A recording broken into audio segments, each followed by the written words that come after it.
Good morning students. इस video में हम लोग प्रेजेंट परफेक्ट कंटिन्यूअस टेंस को सीखेंगे और इससे पहले वाले वीडियो में हम लोगों ने present indefinite tense and present imperfect tense and present perfect tense को बहुत ही अच्छे ढंग से सीख लिया था। और ये जो है प्रेजेंट परफेक्ट कंटिन्यूअस टेंस है जो कि प्रेजेंट टेंस का फोर्थ टाइप है और लास्ट टाइप है। ठीक है ना। तो फिर चलिए स्टार्ट करते हैं।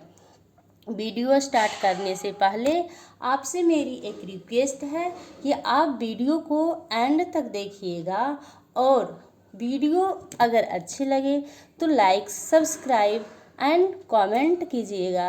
तो फिर चलिए स्टार्ट करते हैं। सबसे पहले ये प्रेजेंट टेंस का फोर्थ टाइप्स है जिसका नाम प्रेजेंट परफेक्ट कंटिन्यूअस टेंस है। ठीक है। ये कौन सा टाइप्स है? तो ये प्रेजेंट टेंस का फोर्थ टाइप है। इसको किस नाम से जानते हैं? इसको प्रेजेंट परफेक्ट कंटिन्यूअस टेंस के नाम से जानते हैं।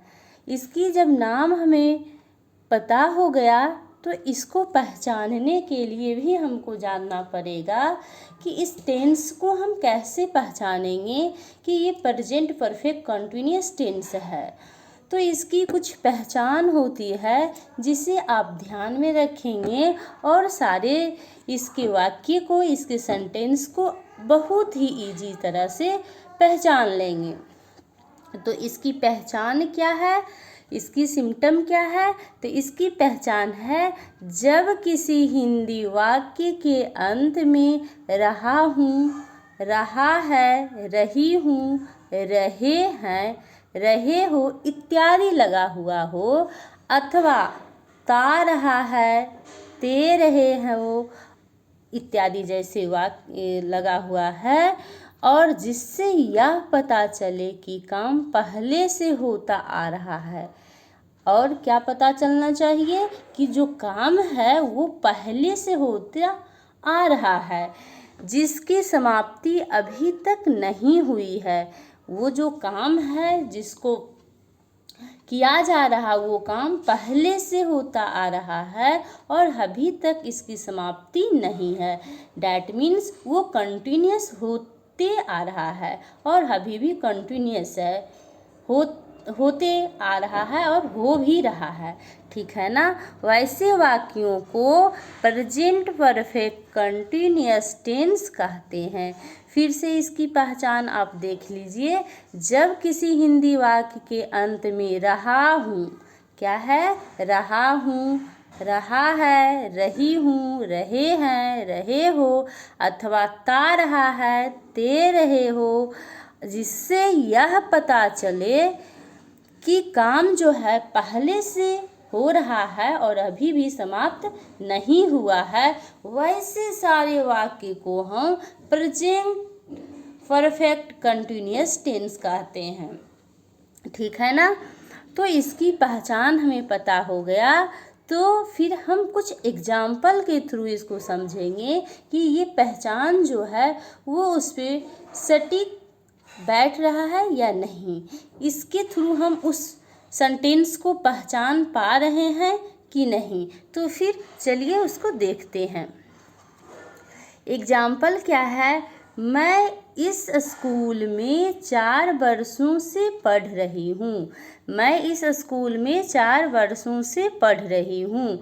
आप क्या देख पा रहे हैं कि यहाँ जो लास्ट में है वो क्या है? रही हूँ, जो कि मैंने इसकी पहचान में बताई थी कि इसके लास्ट में क्या होंगे? रही हूँ, रहे हो, रही, रहा हूँ, रहे हो, रहे हैं इत्यादि सारे शब्द लगे होते हैं।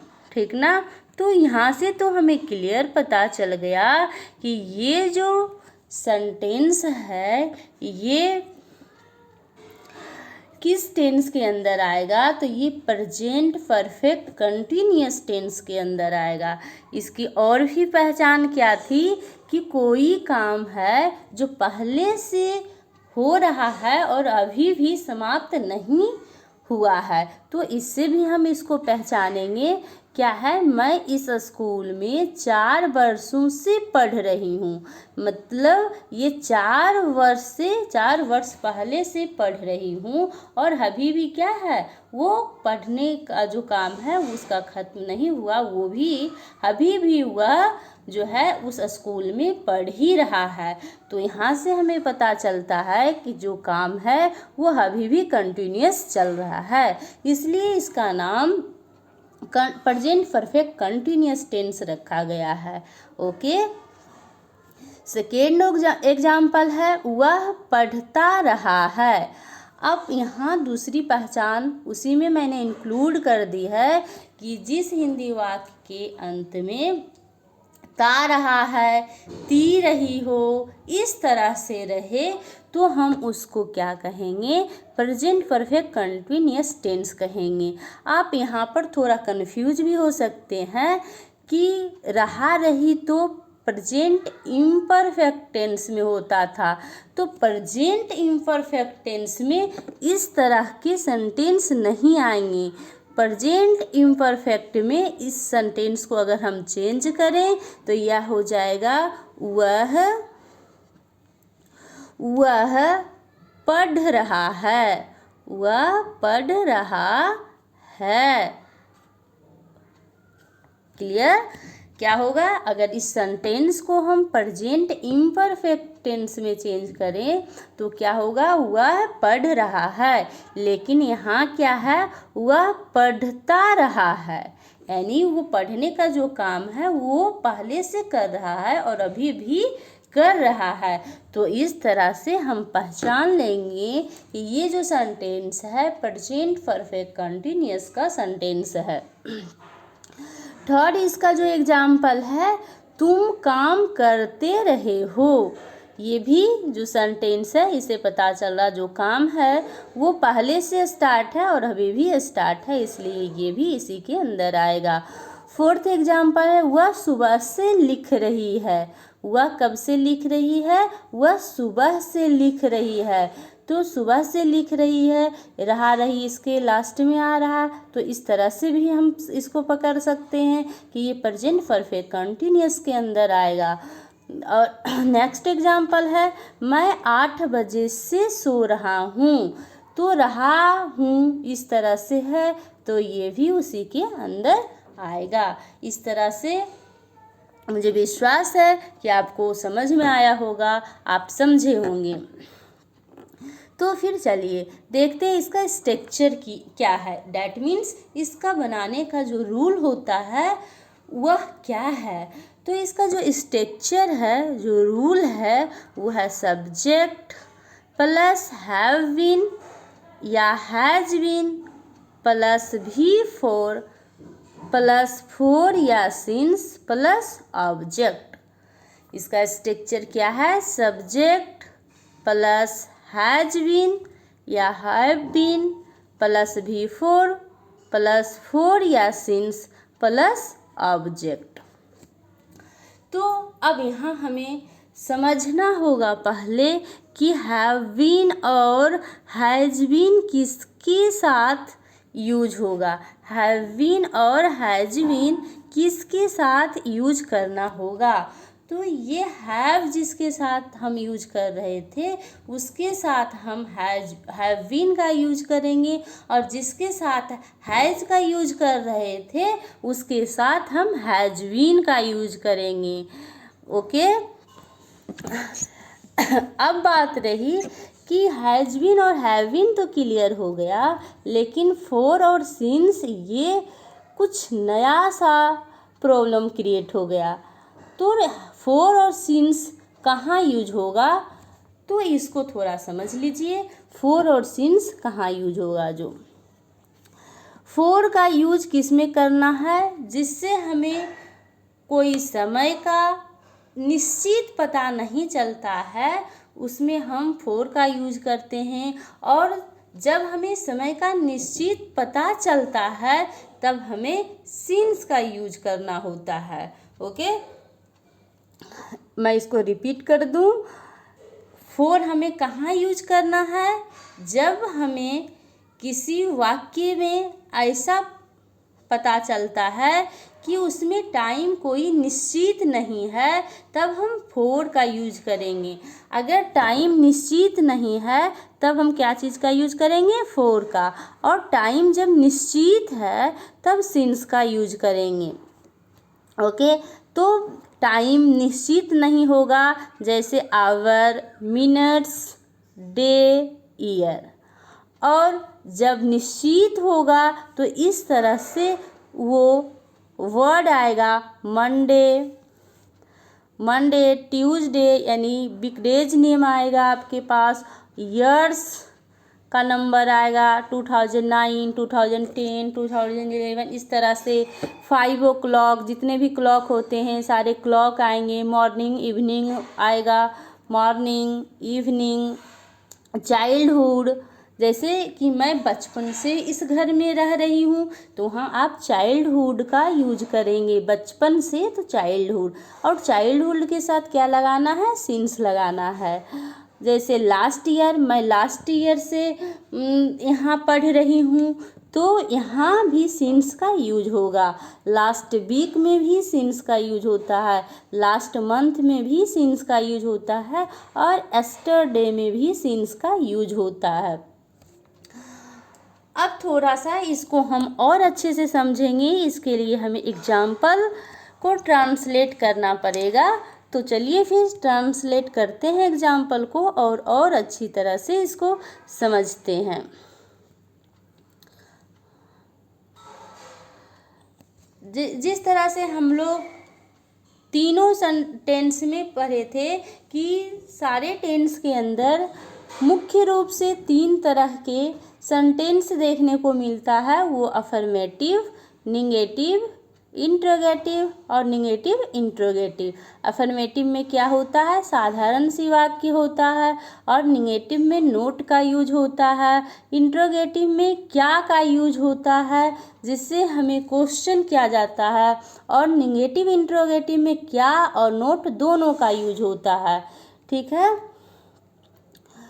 तो सम अदर एग्जाम्पल है, कुछ और भी एग्जाम्पल आपको इसमें देखने को मिलेगा।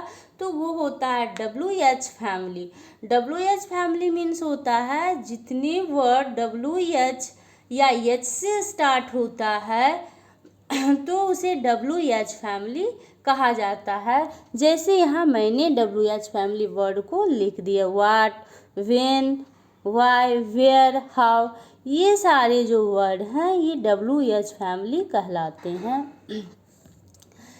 तो फिर इसका एग्जाम्पल को मैं सॉल्व करती हूँ।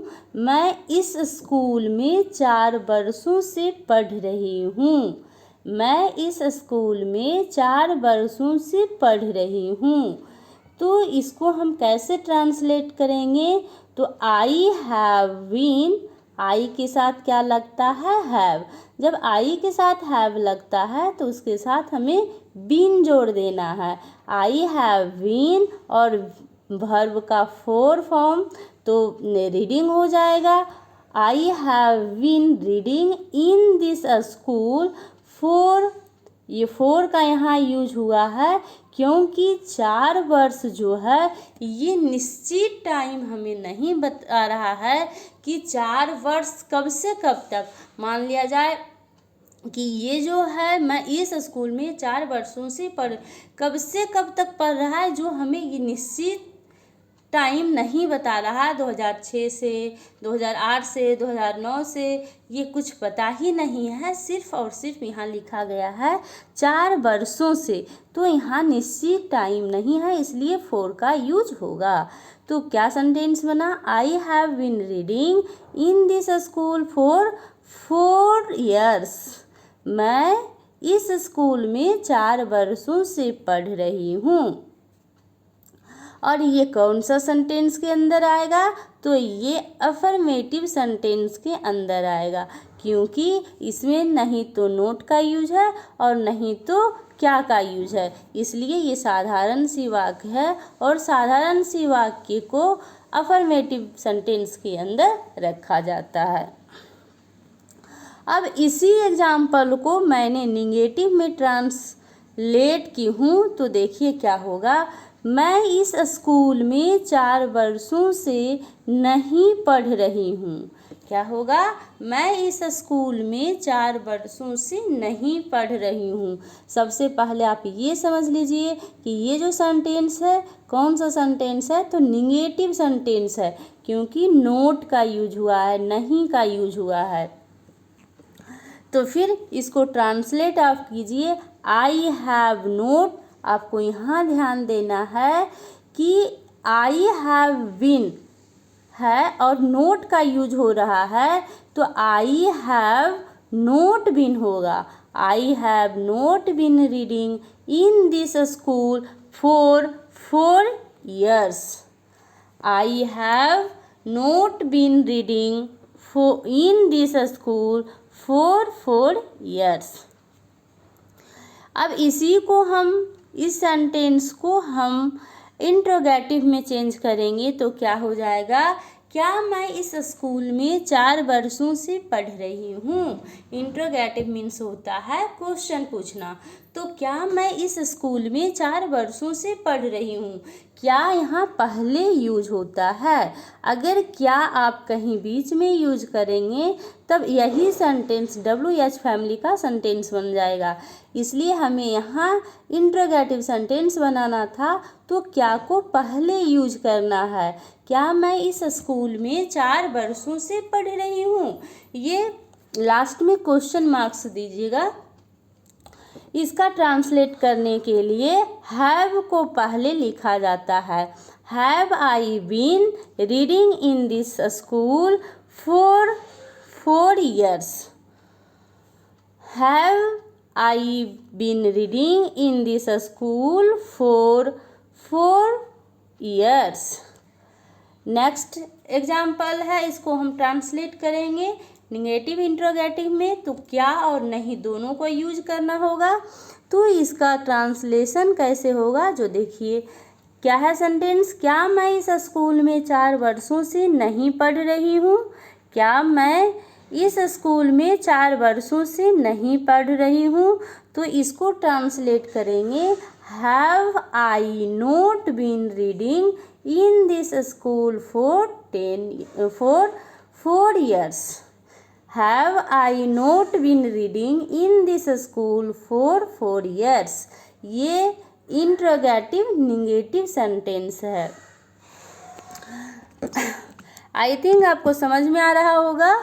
और 5 नंबर जो सेंटेंस बनेगा वो बनेगा, मैं इस स्कूल में 4 वर्षों से क्यों पढ़ रही हूँ। इसका 5 नंबर जो सेंटेंस बनेगा वो क्या बनेगा, मैं इस स्कूल में 4 वर्षों से क्यों पढ़ रही हूँ।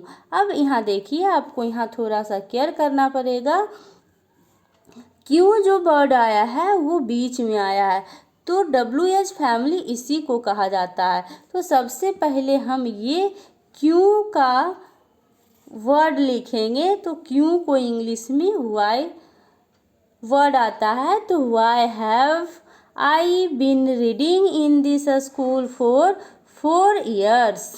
ओके, ये कौन सा सेंटेंस है, WH फैमिली का सेंटेंस है। मैं इस स्कूल में 4 वर्षों से क्यों पढ़ रही हूँ, तो why have I been reading in this school for 4 years. WH family का सेंटेंस है। तो फिर थोड़ा सा इसको हम लोग रिवीजन कर लेते हैं तो और अच्छी तरह से समझ में आ जाएगा। सबसे पहले हम लोग क्या देखे थे कि प्रेजेंट टेंस का ये 4th पार्ट है, 4th टाइप है, जो कि प्रेजेंट टेंस का लास्ट टाइप भी है। टेंस प्रेजेंट टेंस के 4 टाइप्स होते हैं और ये 4 टाइप्स में ये लास्ट टाइप्स है जिसको प्रेजेंट परफेक्ट कंटिन्यूअस टेंस कहते हैं। इसकी पहचान क्या है? तो इसकी पहचान है कि वाक्य के अंत में रहा हूँ, रहा है, रही हूँ, रहे हैं, रहे हो अथवा ता रहा है, ते रही हो, और जिससे यह पता चलता है कि काम पहले से होता आ रहा है जिसकी समाप्ति अभी तक नहीं हुई है, वैसे वाक्यों को प्रेजेंट परफेक्ट कंटिन्यूअस टेंस कहते हैं। ओके, इसका एग्जाम्पल मैंने क्या क्या देखी थी? तो इसका एग्जाम्पल हम लोगों ने देखा था, मैं इस स्कूल में 4 वर्षों से पढ़ रही हूँ। सेकेंड एग्जाम्पल था वह पढ़ता रहा है, जो काम है वह अभी कंटिन्यूअस है, चल ही रहा है। पढ़ने का जो यहाँ काम है वह अभी कंटिन्यूअस है, चल ही रहा है। तुम काम करते हो, तुम काम करते रहे हो, तो यहाँ काम करने का जो काम है वो अभी हो ही रहा है, अभी खत्म नहीं हुआ है। नेक्स्ट है वह सुबह से लिख रही है, वह कब से लिख रही है? वह सुबह से लिख रही है। नेक्स्ट है मैं 8 बजे से सो रही हूँ। तो ये सारे जितने एग्जाम्पल हैं, सारे के सारे example present perfect continuous tense का है। ओके, इसका स्ट्रक्चर क्या है? सब्जेक्ट प्लस हैव बीन या has been plus V for plus four या सिंस प्लस ऑब्जेक्ट। अब हैव किस में लगता है और हैज किस में लगता है जो आप लोगों को पता है, क्योंकि हम लोगों ने प्रेजेंट परफेक्ट टेंस में हैज और हैव का यूज अच्छी तरह से समझ लिया था। तो जहाँ हैज का यूज हो रहा है वहाँ हैज बीन लगा देना है, और जिसके साथ हैव का यूज हो रहा है उसके साथ हैव बीन लगा देना है। V4 क्या होता है ये भी हम लोग को पता है कि वर्ब का 5 फॉर्म होता है, वर्ब 1, वर्ब 2, वर्ब 3, वर्ब 4 और वर्ब 5। जैसे हम ले लेते हैं, जैसे हम राइट लेते हैं तो राइट मीन्स लिखना, फर्स्ट वर्ब है। रोट, रिटेन, राइटिंग और राइट्स होता है। इस तरह से यहाँ पर जो यूज होगा वहाँ वर्ब का चौथा फॉर्म यूज होगा। तो फिर और क्या यूज होगा? फोर या सिंस। तो फोर कहाँ लगेगा? जिस वाक्य से हमें पता चले कि ये टाइम निश्चित नहीं है वहाँ फोर का यूज करेंगे, और जिससे ये पता चले कि टाइम निश्चित है वहाँ हम सिंस का यूज करेंगे। तो फिर इसका स्ट्रक्चर क्या हो गया? सब्जेक्ट प्लस हैव बीन या has been plus V4 plus four या सिन plus object. Use of four मैंने इसको अच्छी तरह से समझ ली है कि आवर में फोर का यूज होगा, मिनट्स में, डे में और ईयर में। सिंस का यूज कहाँ होगा? मंडे, संडे, वीकडेज नेम के साथ होता है, और उसी तरह से अगर नंबर ऑफ ईयर है तो उस तरह से होगा, इसमें सिंस होगा। 5 o'clock, 3 o'clock, जितने सारे क्लॉक होते हैं उसके साथ यूज होगा। मॉर्निंग, इवनिंग, ये सारे के साथ सिंस का यूज होता है। चाइल्डहुड के साथ भी सिंस का यूज होता है। लास्ट ईयर के साथ सिंस का यूज होगा। लास्ट वीक, लास्ट मंथ, ये सारे के साथ सिंस का यूज होगा, और एस्टरडे के साथ भी सिंस का यूज करना है। तो अब सेंटेंस के अंदर कितने तरह के टेंस देखा जाता है? तो मेनली 4 टाइप्स का सेंटेंसेस इसमें देखा जाता है।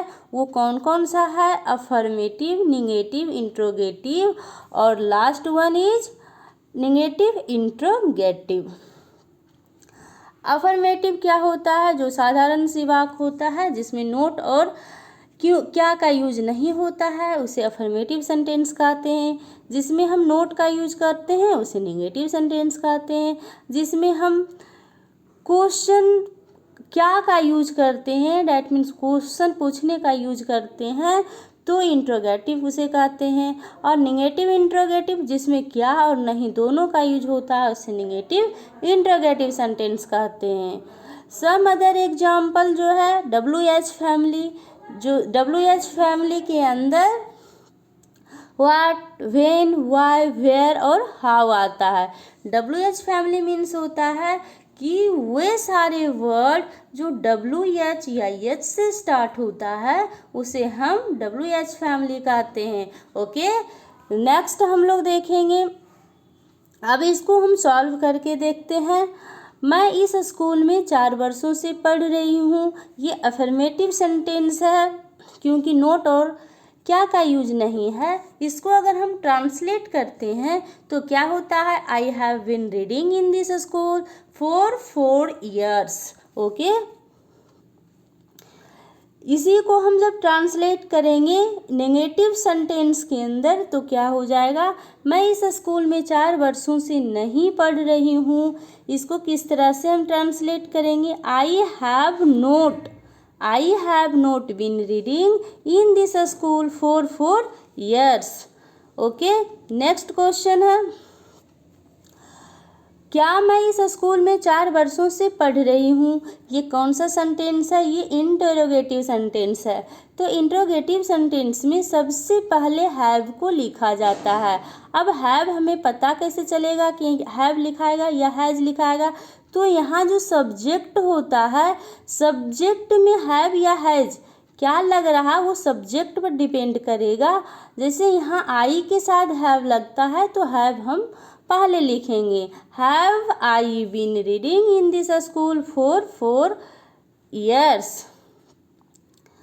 नेक्स्ट एग्जाम्पल है, क्या मैं इस स्कूल में 4 वर्षों से नहीं पढ़ रही हूँ। यहाँ नहीं और क्या दोनों का यूज हुआ है, इसलिए ये इंट्रोगेटिव नेगेटिव सेंटेंस है। और इसको ट्रांसलेट कैसे करेंगे, have I not been reading in this school for 4 years। और लास्ट इसको हम ट्रांसलेट करेंगे WH फैमिली में, तो मैं इस स्कूल में 4 वर्षों से क्यों पढ़ रही हूँ। मैं इस स्कूल में 4 वर्षों से क्यों पढ़ रही हूँ। यहाँ WH जो वर्ड है वो बीच में आया है, इसलिए इसको सबसे पहले हम लोग राइट डाउन करते हैं तो हो जाए, WH फैमिली को पहले राइट डाउन करना है। तो why have I been reading in this school for 4 years। Okay, I hope आपको अच्छे से समझ में आ रहा होगा। तो कुछ अब होमवर्क है, जैसे जो हम लोग पहले एग्जाम्पल लिए थे उसको मैंने एक एक सेंटेंस के अंदर ट्रांसलेट की हूँ, और आपका क्या काम है कि ये सारे सेंटेंस को अफर्मेटिव, निगेटिव इंट्रोगेटिव और इंटरोगेटिव WH फैमिली में चेंज करना है। तो अफर्मेटिव में मैंने चेंज कर दी है और बाकी वाह जितने सेंटेंसेस है उसमें आपको चेंज करना है। ये आपको होमवर्क के रूप में है, और ये बनाने के बाद आपका जितना भी डाउट है वो क्लियर हो जाएगा। आप कभी इसमें मिस्टेक नहीं करेंगे। तो वह पढ़ता रहा है, ही हैज़ बीन रीडिंग। तुम काम करते रहे हो, यू हैव बीन वर्किंग। वह सुबह से लिख रही है, she has been writing since morning. देखिए आप, यहाँ सुबह है तो यहाँ सिंस का यूज हुआ है। ओके, तुम 8 बजे से सो रहा है, यहाँ टाइम बताया हुआ है 8 बजे से, तो यहाँ सिंस का यूज होगा। You have been sleeping since 8 o'clock। Okay, आप लोग को समझ में आ गया। क्या होमवर्क है, होमवर्क ये है कि ये अफर्मेटिव सेंटेंस है और आपको किस में चेंज करना है, निगेटिव में, इंट्रोगेटिव में, इंट्रोगेटिव निगेटिव में और WH फैमिली में चेंज करना है। इस तरह से आप चारों सेंटेंस को चेंज करेंगे और अच्छे से अपना कॉन्सेप्ट डेवलप करेंगे। तो वीडियो देखने के लिए बहुत बहुत धन्यवाद। अगर वीडियो पसंद आया तो लाइक, सब्सक्राइब एंड कमेंट कीजिए, कमेंट कर ज़रूर बताइए कि वीडियो आपको कैसा लगा। Thank you.